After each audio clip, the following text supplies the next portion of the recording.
All right, we are about to start our 7.5 mile ride up to Kevin Oak to visit him at his new gym. It's gonna be a tough lift. It's gonna be a tougher warm up, but we are gonna get it in. And also, if you don't know Kevin Oak, highly suggest looking him up. Oak Strong on Instagram. He also has a YouTube channel. He also has an apparel line, Barbell Commission, and he also does coaching. And a little bit about Kevin. He is an all-time world record holder in the raw squat, literally one of the world's best raw squatters. So seriously, if you have never checked him out, do so. I'm gonna drop more of his information in the description below and throughout this video.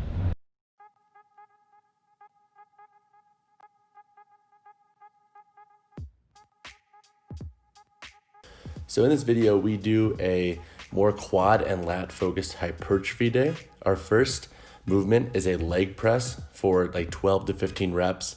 Honestly, I think Kevin was hitting actually 20 reps and I was barely getting by. But one thing I will say is my Noble shoes outsoles were so slippery on this metal platform that I legit thought my legs were gonna sweep out and this thing was gonna crush me. So while you watch this, and note, I could probably get definitely more deep when it comes to mobility, but I thought my legs were gonna sweep out and I was gonna die.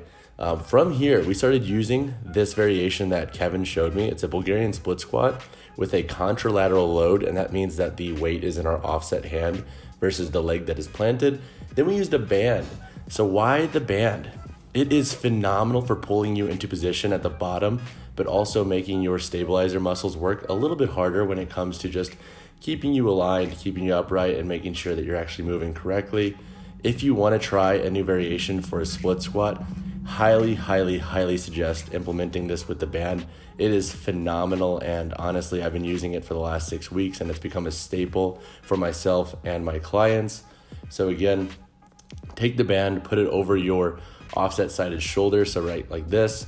You're gonna grab that weight in the offset hand, so a contralateral load, and just set up like you normally would for your Bulgarian split squat. Really focus on pushing that ground away, locking out that quad at the top, and also trying to keep that more upright torso so that you get the glute extension at the top. Your glute is definitely going to feel this the next day. From here, we moved into more of your lat work. So we started with a Meadows row and got pretty heavy with these. As you can see, Kevin ends his sets with a freaking monstrous load that I couldn't even lift. I had to take off the load. It was just too much for me without using too much momentum. Why Meadows rows?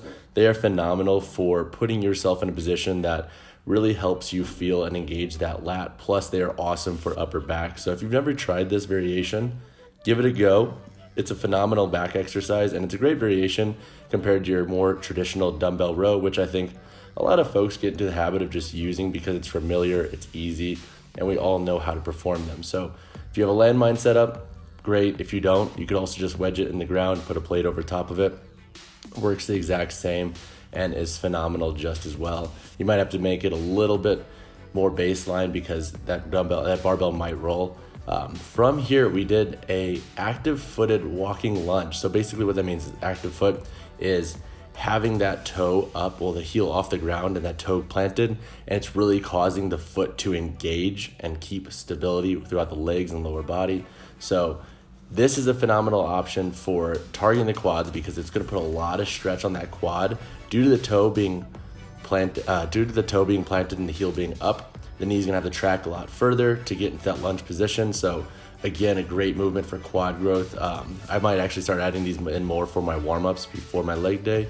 But one of the final movements we did was this lat pull down. It's a single arm lat pull down. We're loading from the side, so it's super easy to really feel that nice stretch in the lat and really try to open up and engage when we pull and fully contract at the bottom. Another phenomenal exercise if you want a lat variation. It's been great training with Kevin because he's prepping for a bodybuilding show, so he showed me a bunch of different movements that he's been doing for hypertrophy and for bodybuilding purposes. And I don't always train with that style, so it was great having some options of variety. And I've actually started implementing a few of these into my training. This lat pull down is phenomenal if you have the attachment. So one of those like T-bar rows, or you could even use a single-handed row, and it is just as well. All around great variation for targeting the lats, and it's pretty low load, so you can add it towards the end and do higher rep or M-rep sets if you're trying to get a little bit of extra lat hypertrophy. Overall, great lift. Big thank you to Kevin once again for having me out. drop him a follow and check out his Barbell Commission brand. It is phenomenal. They make great stuff. But until next time, New York,